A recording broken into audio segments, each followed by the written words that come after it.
శ్రీ బెల్లంకొండ వెంకటరాయ కవీంద్రుల పంచలఘు కృతులు ఆరవ చివరి భాగం శ్రీ వేదాద్రి యోగానంద నృసింహాష్టకం. ప్రహ్లాదిని అనే వ్యాఖ్య దీనికి రాసిన వారు డాక్టర్ మేళ్ల చెరువు వెంకట సుబ్రహ్మణ్య శాస్త్రి గారు. 21:6-20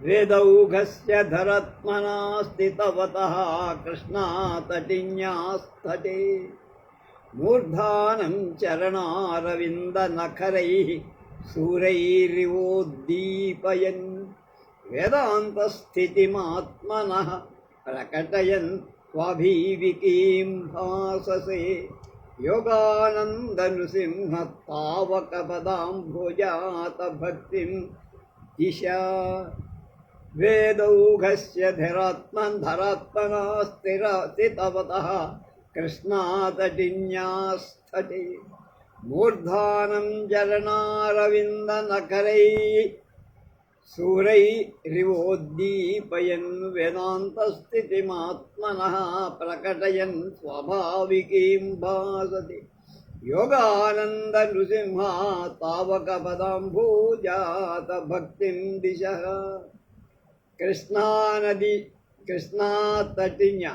కృష్ణానది యొక్క తీరంలో ధరాత్మన పర్వత సమూహంలో వేదం అనే వేదాద్రి స్థితవతః నిలిచి ఉన్న కృష్ణానది పక్కనే ఉంటుంది వేదాద్రి కొండ.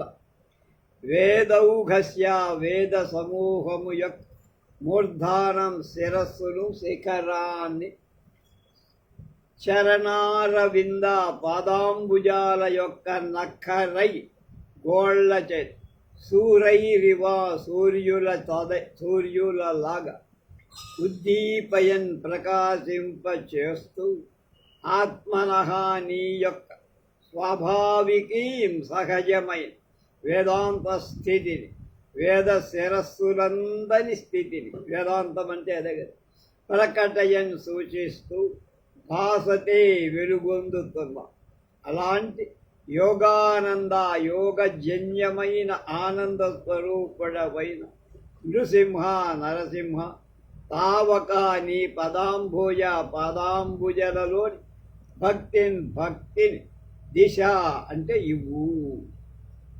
వేదాద్రిలో ఉన్న నరసింహస్వామికి ఇది వర్ణన.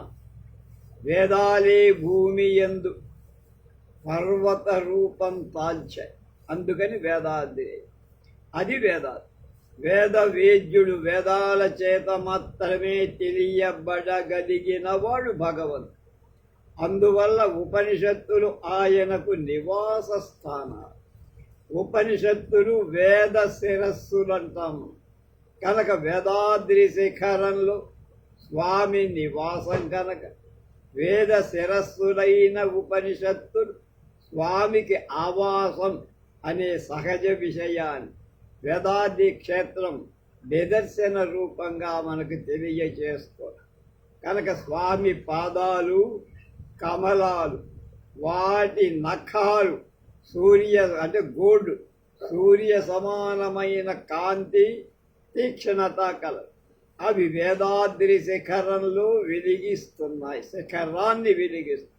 అలాంటి వేద వేద్యుడు ఔపనిషద పురుషుడు, ఉపనిషత్తుల ద్వారానే తెలియబడ్డవాడు అయిన యోగ నారసింహస్వామి భక్తులకు తన పాదభక్తిని ఇవ్వాలని కవిగారి విశేషాలు.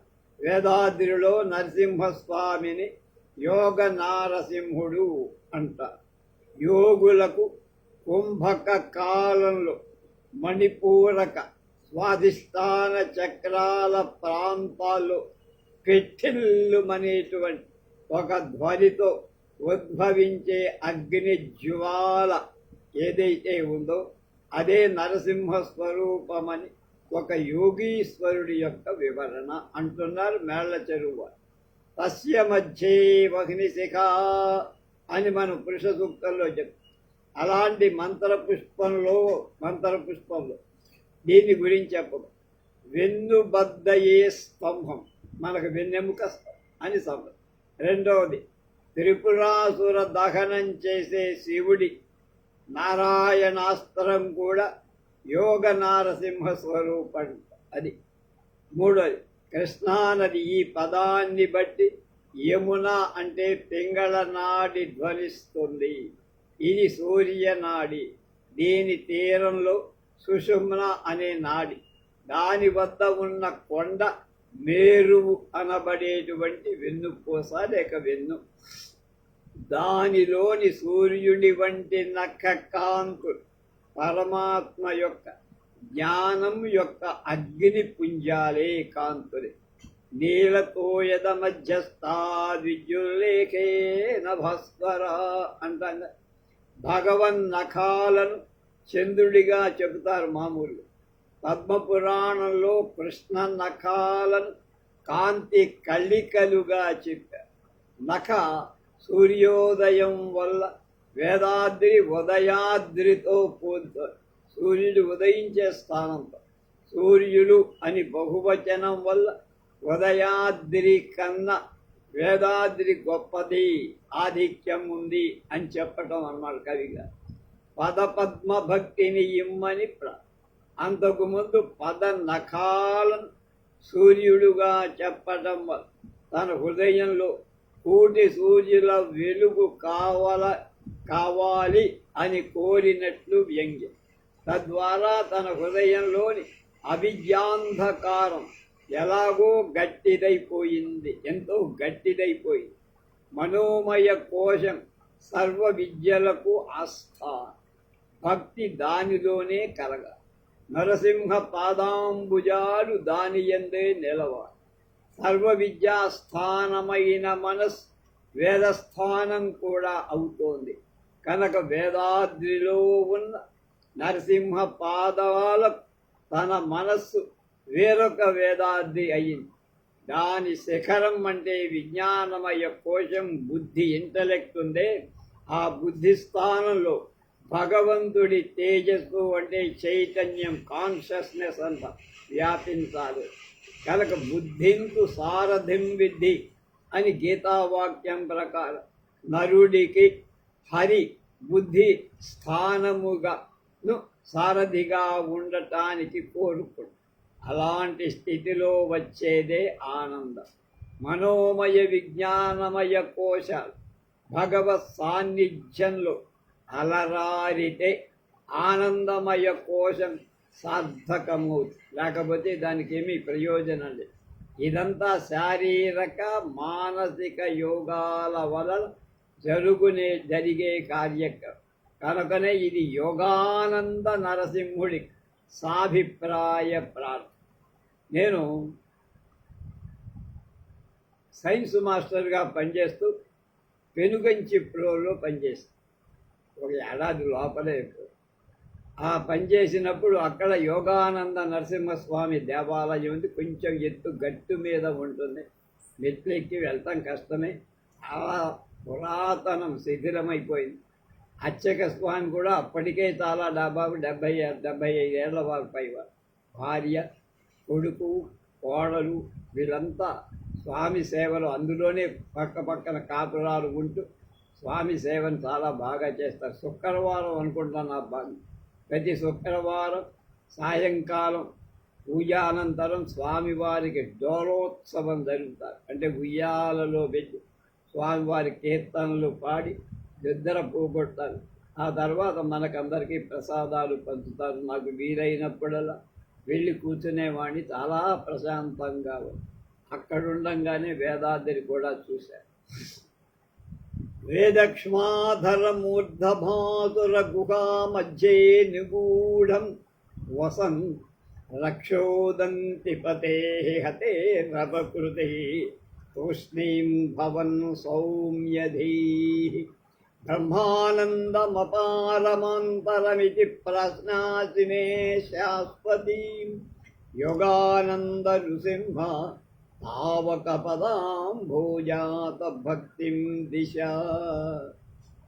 యోగానంద స్వరూపుడవైన నృసింహ నరసింహస్వామి వేద క్ష్మాధర. వేదాది క్ష్మాధరం అంటే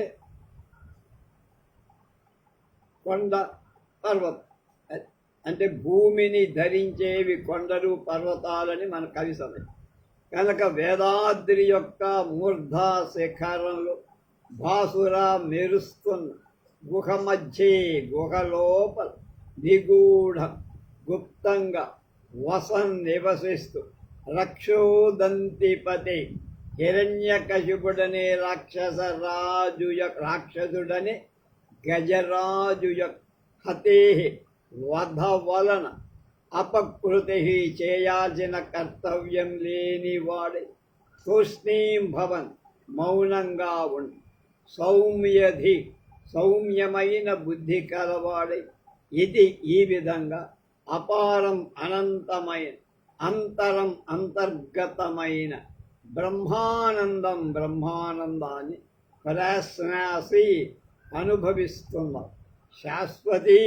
శాశ్వతమైన పావక నీ యొక్క పదాంభూజాత పాద పద్మాలలోని భక్తిని మే నాకు దిశ ఇవ్వవయ్యా స్వామి అంటూ హిరణ్యకశిపుడు అనే రాక్షసమత్త గజాన్ని సంహరించటానికి నరసింహావతారంగా వచ్చాడు. హిరణ్యకశిపు సంహారం తరువాత నరసింహుడికి ఇక పనేం లేదు, కర్తవ్యం తీరిపోయి. అందువల్ల ఆయన వేద పర్వత గుహామధ్యంలో, అంటే అందులో ఉండే గుహలో క్రియారహితుడై ఏ పని పాట లేకుండా గోళ్ళు గిల్లుకుంటూ అంతర్ముఖుడై తన అంతర్యామి స్వరూప సందర్శన నిమగ్నుడై బ్రహ్మానందాన్ని అనుభవిస్తున్నాడు. మళ్ళాగా గోళ్ళు గిల్లుకోవటం ఆయన, లేకపోతే పేరు తీసుకోవడం వెనకాల పైన దూరులోంచి ఆయన యోగానందంలో ఉండి ఆనందాన్ని అనుభవిస్తున్నాడు. ఇందులో విశేషాలు ఏమిటి? అలాంటి స్వామి నాకు భక్తిని ఇవ్వుగాక, భక్తి యోగాన్ని ఇవ్వుగా. నరసింహావతారం కార్యార్థమై వచ్చిన క్షణిక అవతారం. కర్తవ్యం తర్వాత ఆ అవతారం తన మూల రూపంలోకి వెళ్ళిపోతుంది, విష్ణువులో. కనుక ఆ మూల రూపం సర్వవ్యాపి అయిన బ్రహ్మం. ఆ బ్రహ్మం ఎక్కడుంది? వేద శిఖలలో ఉంది, అంతంలో చెప్పదు. ఈ విషయాన్ని కవి వేదాద్రి శిఖరాలలో గూఢంగా ఉన్నట్టు చెప్పారు. స్వాధిష్టాన మణిపూరక చక్రాలలో జ్వలించేటువంటి అగ్ని జ్వాల అజ్ఞానాన్ని నాశనం చేసిన తరువాత ఆ వేద పర్వత శిఖరంలో, అంటే వెన్ను అనే పర్వత శిఖరంలో గల గుహలో హృదయాకాశంలో లీనమైపోయింది అన్న. దహరాకాశమే ఇక్కడ గుహ. జ్వాలారూప భీకర రూపం తరువాత ప్రశాంత జ్యోతి అయిన ఆ పరంజ్యోతి రూపం నిష్క్రియం, ఇంకాకేం పని లేదు, శాంతం కూడా. అది ఆనంద స్వరూపం కనుక ఆయన యోగానంద స్వరూపం. వేదాద్రికి యువతల పక్కంతా కృష్ణా జిల్లా, అది దాటితే గుంటూరు జిల్లా. కృష్ణకి యువతల ఒడ్డు, కృష్ణా నదికి యువతలి ఒడ్డు. వేదాద్రి ఉన్నది కృష్ణా నది ఒడ్డులో. కనుక ఇదంతా కూడా కృష్ణా జిల్లా కింద. అది దాటిందంటే, నది దాటామంటే దానికి ఏదో పేరుంది, అది గుంటూరు జిల్లా కింద వస్తున్నారు. చాలా లోతుగా ఉంటుంది కొంత చోట కొండలు, చిన్న చిన్న గుట్టలు కొండల్లాగా కూడా కనబడతాయి. అది వేదాద్రి. మధ్యాహ్నం 12 గంటలకు హారతి ఇస్తారు. పూజ 11, 10:30, 11 మధ్యకి ఎక్కడి నుంచో రావాలి స్వామి. పూజారులు వస్తారు, వాళ్ళు చక్కగా హారతి మంత్రపుష్ప ఆ అష్టోత్తర సహస్రనామ పూజలు చేస్తారు. చేసిన తర్వాత అందరూ చక్కగా ప్రసాదం పెడతారు. ఆ ప్రసాదం కూడా చాలా రుచికరంగా ఉంటుంది. ఆ ప్రసాదం తీసుకొని భక్తులు ఇంకా అక్కడ ఏమైనా చూడాల్సినవి ఉంటే చూసి మళ్ళీ కిందకి దిగుతారు. కోతులు బాగా ఎక్కువగా ఉంటాయి, అది గుర్తు.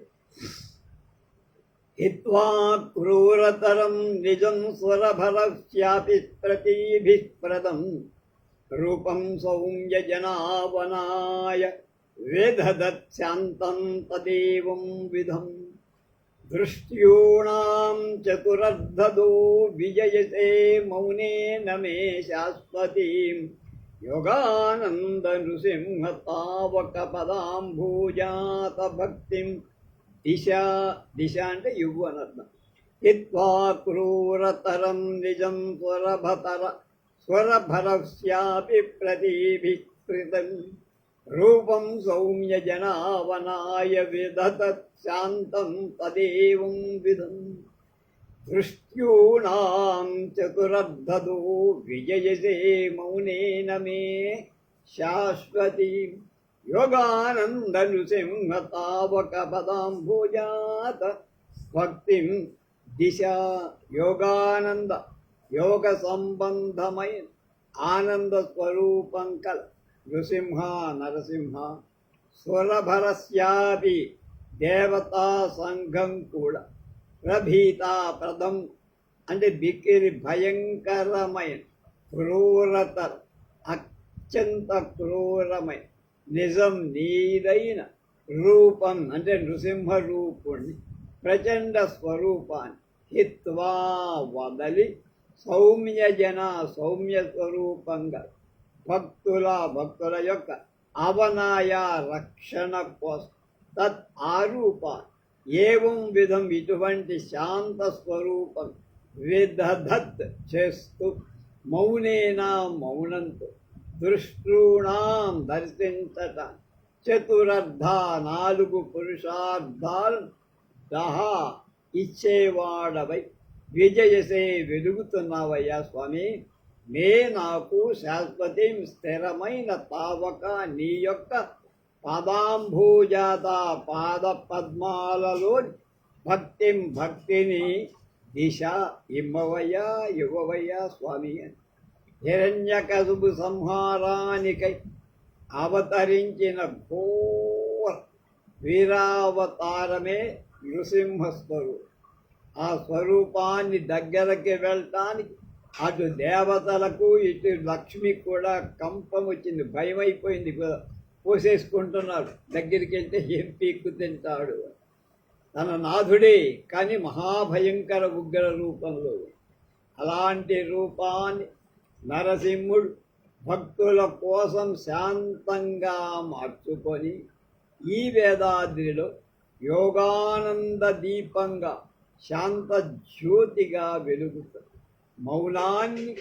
మౌనంగా తనను దర్శించిన వాళ్ళకి పురుషార్థాలు 4 పురుషార్థాలను ఇస్తాడు. అలాంటి భగవంతుడు తనకు భక్తిని దయచేయమని ఈ రామరాయ కవీంద్రుల యొక్క వారి ప్రార్థన.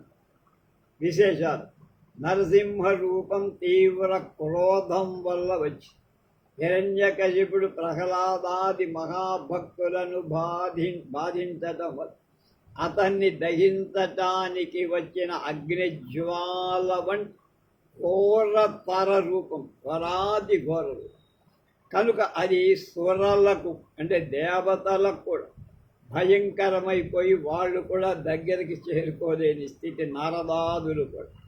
కనుకనే పోతన్న గారు లక్ష్మీదేవి మాటలలో ప్రళయార్క బింబంబు పగిటి ఉన్నది గాని నెమోము ఉన్నేందు నిభము కాదు అని వర్ణించారు. అలాంటి రూపం ప్రహ్లాదుడి ప్రార్థన. ఏమయ్యా నువ్వు ఆ రూపంలో ఉంటే నేనే దర్శిపోతుంటే మిగతా వాళ్ళ సంగతి ఏమిటయ్యా, కొంచెం శాంతించి బాబాయ్ అన్నాడు. అప్పుడు తగ్గారు. కనుక శాంత రూపంలో అవలంబించి భక్తులకు దర్శనమిచ్చాడు. అందరూ చూసి ఆనంది. కనుక యోగా సౌమ్య జన అంటే ప్రహ్లాదుడే ఇక్కడ ఎవరు ఆయన భక్తుడు, జ్ఞాన భక్తుడు ప్రహ్లాదు. కనుక ఆయన ప్రహ్లాదుడు ప్రార్థించంగా సౌమ్య శాంత రూపంలోకి వచ్చి, కనుక అలాగే వీర నరసింహ రూపాన్ని క్రోధం నుంచి శాంతంగా మార్చినవాడు ప్రహ్లాద్, భక్త ప్రహ్లాద్ అంటాము. అంతేగాని సింహం ముఖం మారిందా? ఏం మారదా? అంటే భయంకరమైన అగ్ని జ్వాల చివరికి ఏమైపోయింది? వెలుగులా దీపంలాగా మారినట్లుగా సింహరూపమే అక్రూరమైపోయింది, క్రూరం లేని రూపం.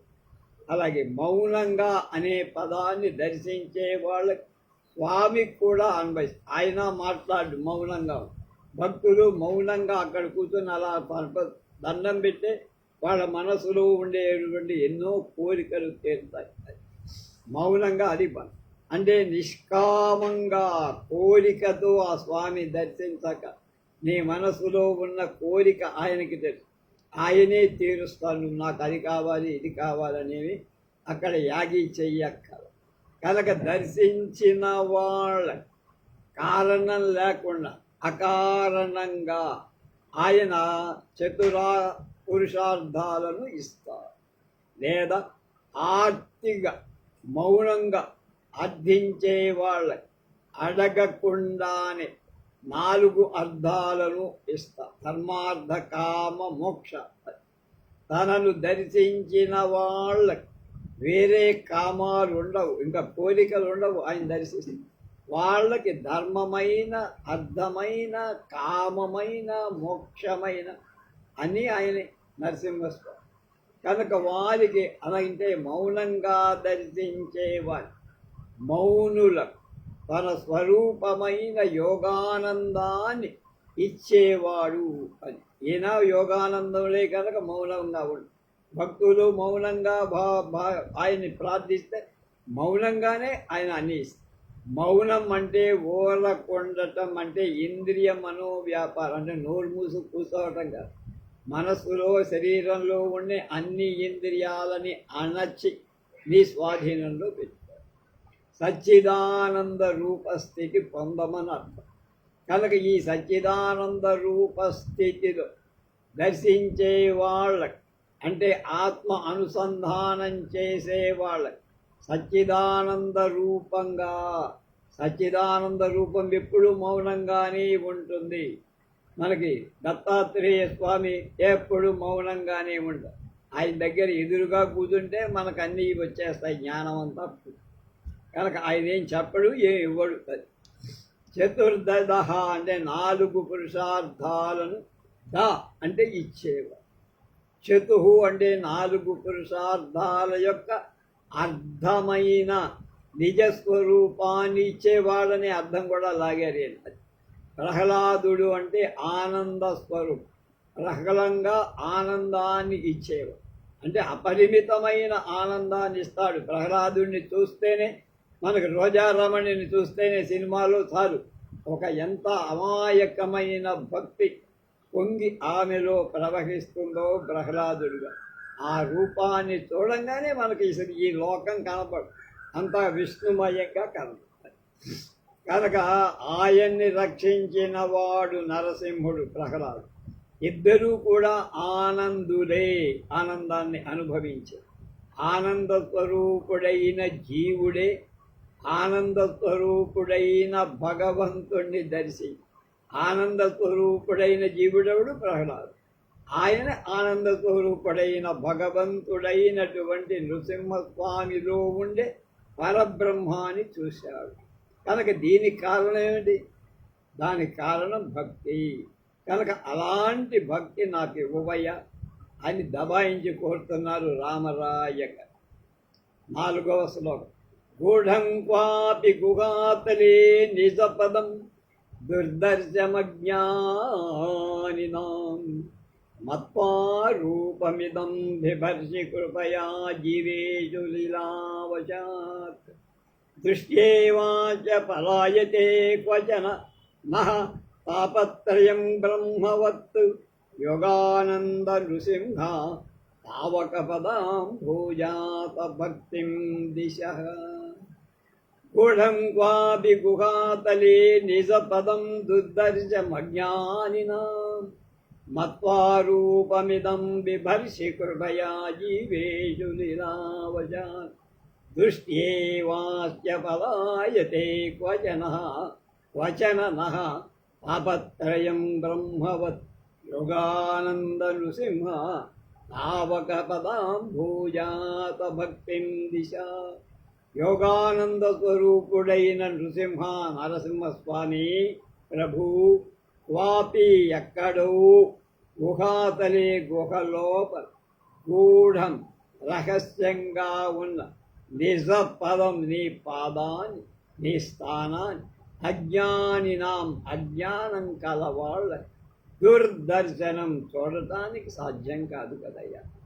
మత్వా ఒకవేళ తలచి జీవేషు జీవులలో కృపయా దయతో లీలావశాత్ లీలగా ఇదం ఈ రూపం నరసింహ రూప బిభర్షి ధరిస్తం అస్య ఈ అవతారము యొక్క దృష్ట్వైవ చూపుతోనే మహా మా పాపత్రయం సంతాపత్రయం బ్రహ్మవత్ బ్రహ్మదేవుడి లాగా క్వచిత్ ఎక్కడికో పలాయతే పరిగెత్తిపో.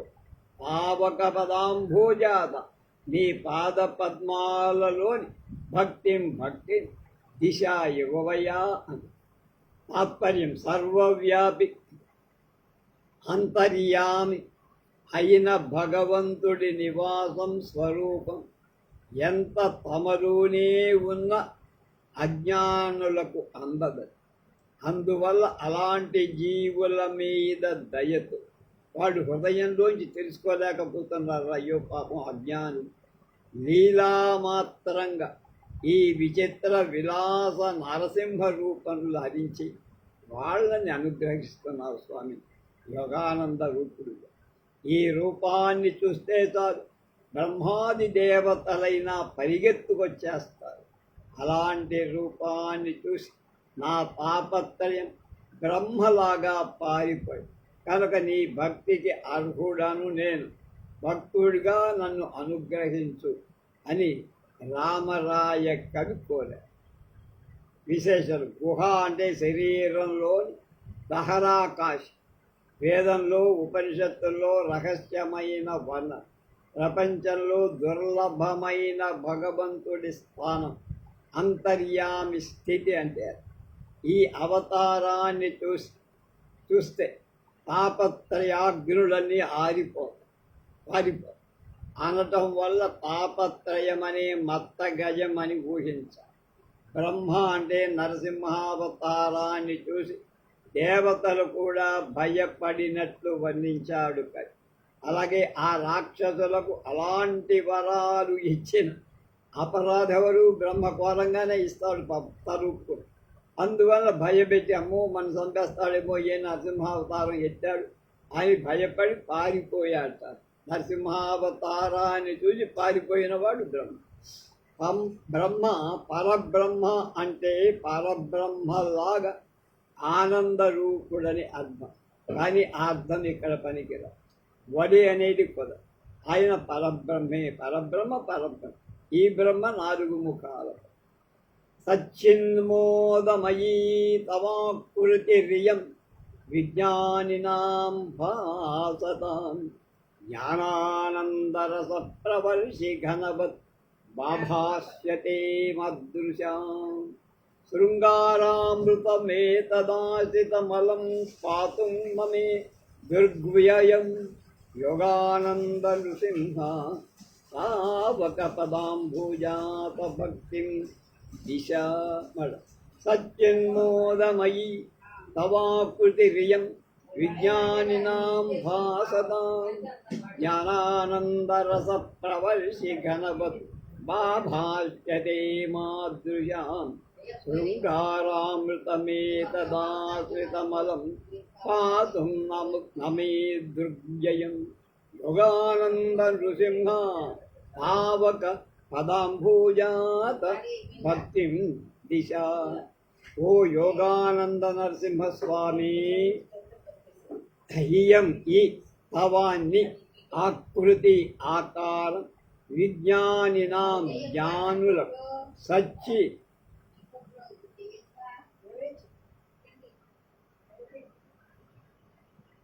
సచ్చిన్మోదమయి సచ్చిదానందమయిందిగా ఆసతాం తోచవచ్చు మాదృశం మాలాంటి అజ్ఞానులకు జ్ఞానానందరస జ్ఞాన ఆనంద అమృతాల ప్రవర్షి కురిపించే ఘనవత్ మేఘంలాగా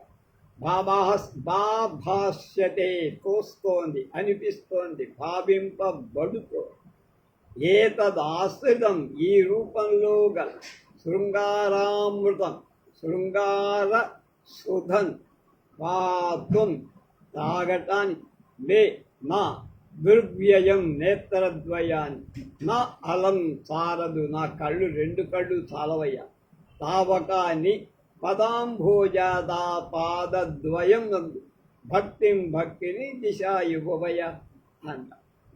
అద్వైతం ప్రకారం భగవంతుడి రూపమే సచ్చిదానందమై అంటే భగవంతుడు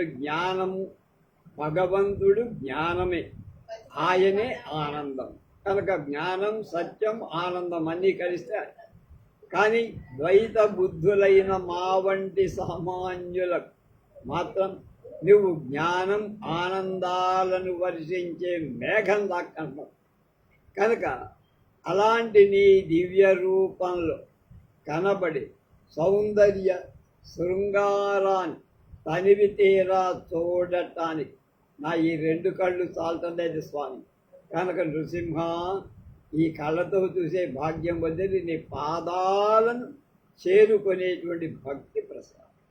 అద్వైతంలో భగవంతుడంటే జ్ఞానమే ఆనందం. ఇతర మతాలలో భగవంతుని గుణాలుగా జ్ఞానానందాలు చెప్పారు.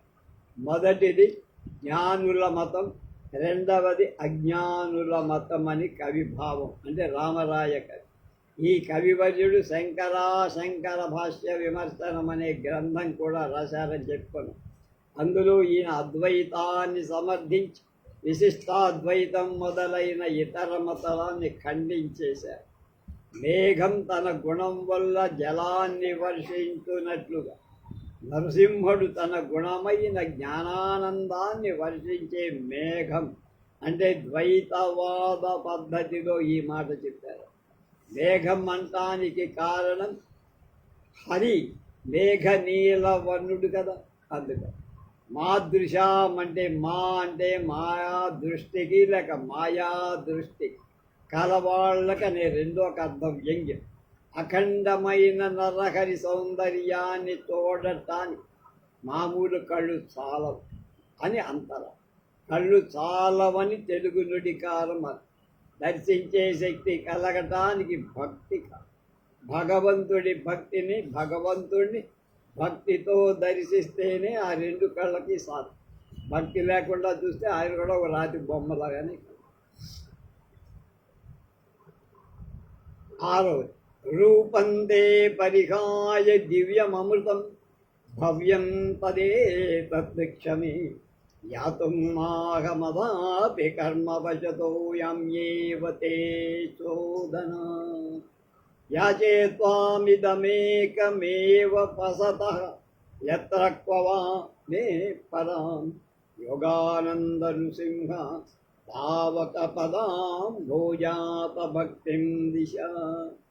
రూపంతే పరిగాయ దివ్యమృతం భవ్యం తదేతత్ క్షమే యాతుం నాహమధాపి కర్మవశతో యం తే చోదనాత్ యాచే త్వామిదమేకమేవ వసతః యత్ర క్వవా మే పరాం యోగానంద నృసింహ పావకపదాం భూజాత భక్తిం దిశం. యోగానంద స్వరూప నరసింహదేవా, దివ్యమైన అమృతమైన భవ్యం శుభప్రదమైన తదేతత్ తే నీ యొక్క రూపాన్ని పరిహాయ వదలి క్రూరమైన నరసింహ రూపాన్ని వదిలి యాతుం పోవటాన్ని అహం నేను క్షమే ఓర్వలేనయ్యా ఈ భయంకరంగా రూపం. అధాపి అయినా కర్మవశద ప్రారబ్ధ కర్మాన్ని బట్టి ని శోధనాత్ ప్రేరణం వల్ల యాం ఏవా పోస్తున్న వాం నిన్ను ఇదమేకం ఏక ఇదొక్కటే యాచేయకూడదు ఇదమేకమేవ ఒక్కటే అడుగుతున్నానాయా స్వామి నాకు ఇంకేం ఒక్కలేదు పో ఎత్ర క్వా ఎక్కడైనా వసత నివసించి మే నాకు పరాం అధికమైన పావక నీ పదాంభూజాత పాద పద్మాలందరి భక్తిని దిశ ఇవ్వయ్యా నాకు ఇంకేమక్కర్లేదు. ఓ వేదాద్రి క్షేత్రవాస నృసింహ ప్రభు నీ దివ్యమంగళ విగ్రహాన్ని కళ్ళార చూస్తున్నటువంటి నేను దీన్ని వదిలి వెళ్ళలేకపోతాను. నా కళ్ళు నీ ఆనందంతో నిండిపోయి అయినా ప్రారంధవశంతో ప్రవర్తించే ఈ నీ ఆజ్ఞ చేత వెళ్ళగదవ. ఎక్కువసేపు ఉంచనివ్వ. ఎంత కొండ మీద నువ్వు 10,000 రూపాయలు దర్శనానికి కట్టినా నిన్ను అక్కడ ఉంచేది 5 నిమిషాల లోపలి వెంకటేశ్వర స్వామి. తర్వాత తోసేసుకుని బయటికి మర్యాదగా వెళ్ళబోదు తోసవ తర్వాత. అలాగే ఇక్కడ నా ప్రారంధవశంతో చేత నీ ఆజ్ఞ చేత నేను అంటే వెళ్ళిపోవాల్సిందే కనుక వెళ్ళిపోతున్నా. ఈ సందర్భంలో వెళ్ళిపోతున్నా కానీ అదో చిన్న స్మాల్ రిక్వెస్ట్ అన్నాడు, చిన్న విన్నపం. స్వామి నేను ఎక్కడ ఉన్నా నాకు నీ పట్ల అచంచలమైన భక్తి ఉండేటట్లుగా అనుగ్రహించవయ్యా. అదొక్కటి చాలు, నాకు ఏమీ అక్కర్లేనని బెల్లంకొండ కవిరాయులు ప్రార్థించి ఇందులో విశేషాలు చెప్తాను. వేదాది క్షేత్ర దర్శనం తరువాత అక్కడి నుండి బయలుదేరి రావాల్సిన సందర్భంలో ఆనందాన్ని పట్టలేక వదల్లేక రామరాయ కవిగారు అన్న మాట ప్రారంధాన్ని అనుభవించక తప్పదుగా. కనుక ఇలాంటి భగవత్ ప్రేరణ కలుగు. ప్రేరణను బట్టి క్షేత్ర దర్శనము అనుగ్రహం ఉంటేనే వేదాది క్షేత్ర దర్శనం. ప్రేరణను బట్టి క్షేత్రం నుండి మళ్ళా స్వగ్రామానికి ఆయన అనుగ్రహం అయిపోయింది కనుక మళ్ళీ స్వగ్రామానికి మనం రావాలి. ఎక్కడి నుంచి బయలుదేరామో నివాస గ్రామం కూడా ప్రారంభ ఫలమే కదా. క్షేత్రాన్ని వదలటం తన తప్పు కాదు కనుక తనకి భక్తి లోపమేం లేదు అంటున్నారు చమత్కారం. క్షేత్రాన్ని నుండి పంపటం భగవంతుడి తప్పు కూడా కాదని ఆయన మీద తప్పే కనుక అనుగ్రహ లోపము కేవలం కర్మఫలం. నేను ఇంతవరకే కర్మ చేశా, దాని ఫలితం అనుభవించా. మళ్ళీ ఏదో పాక్కుందామని అక్కడే కూర్చుంటే తోసేస్తాడు, అది పనికిరాదు. కనుక విగ్రహ సన్నిధి ముఖ్యం కాదు, మానసిక సన్నిధి చాలు. మనస్సులో నిన్ను వదలకుండా నేను చూసుకోవాలి అని దాని అర్థం. 7వ శ్లోకం.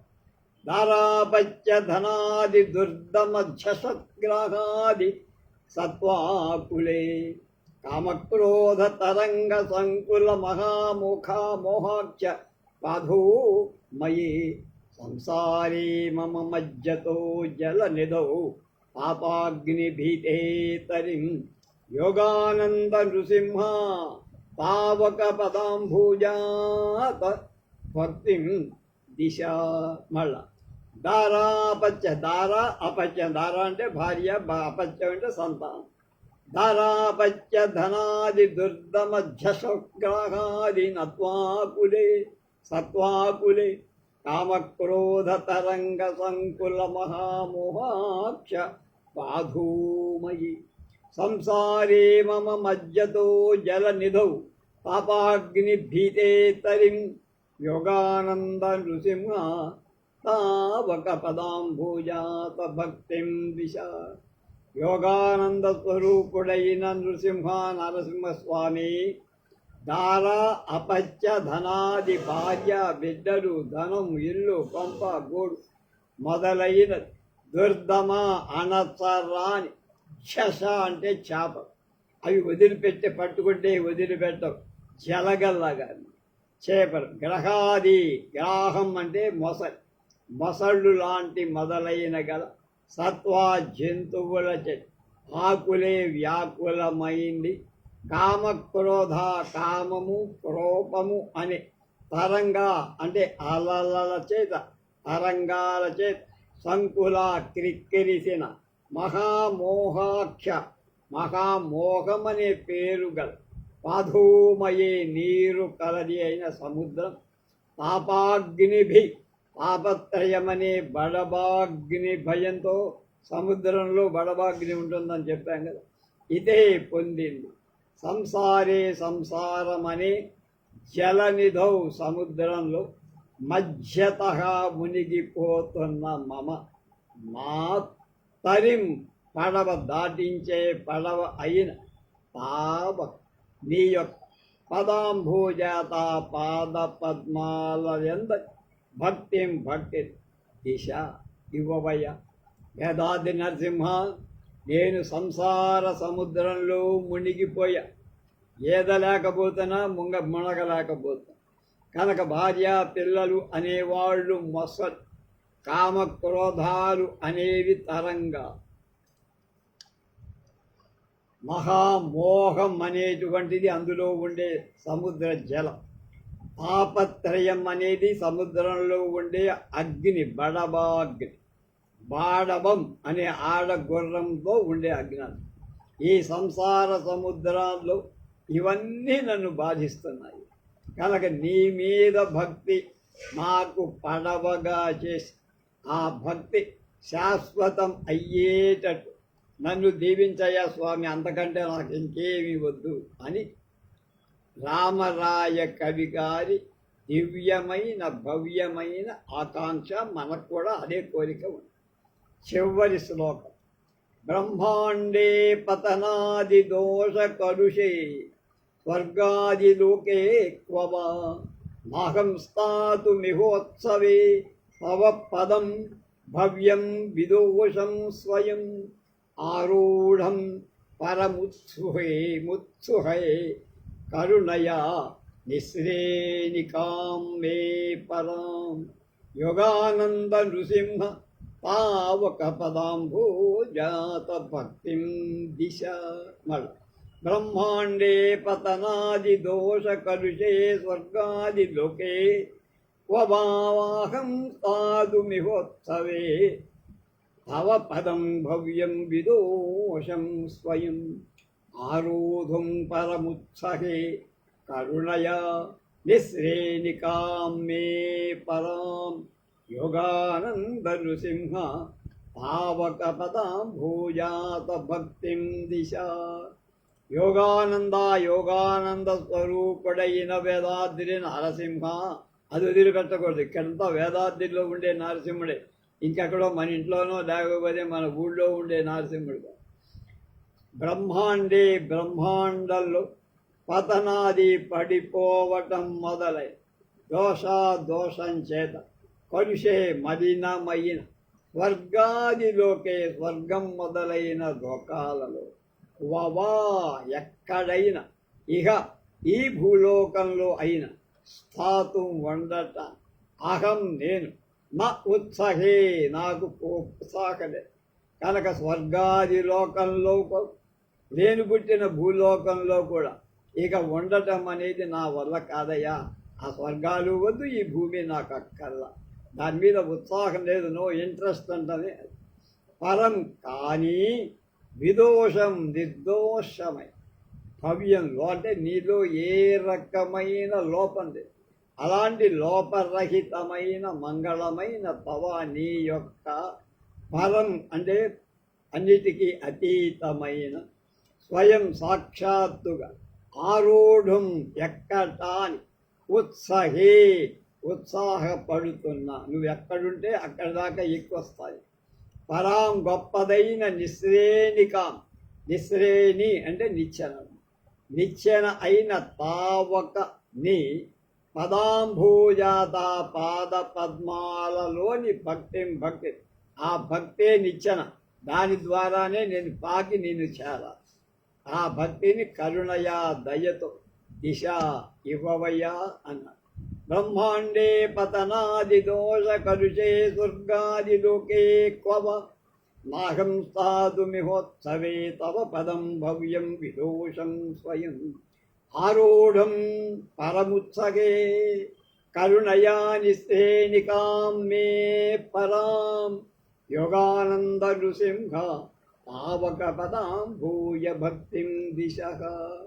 స్వామి యోగానంద స్వరూప నరసింహ, వేదాద్రి నరసింహ, ఈ బ్రహ్మాండలు సకల లోకాలు ఏవి శాశ్వతంగా ఇవాళుంటే రేపోతాయి.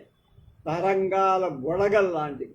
స్వర్గమైన పుణ్యం ఉన్నంత కాలం అక్కడే, ఆ తర్వాత మళ్ళా భూమి మీద పడాలి.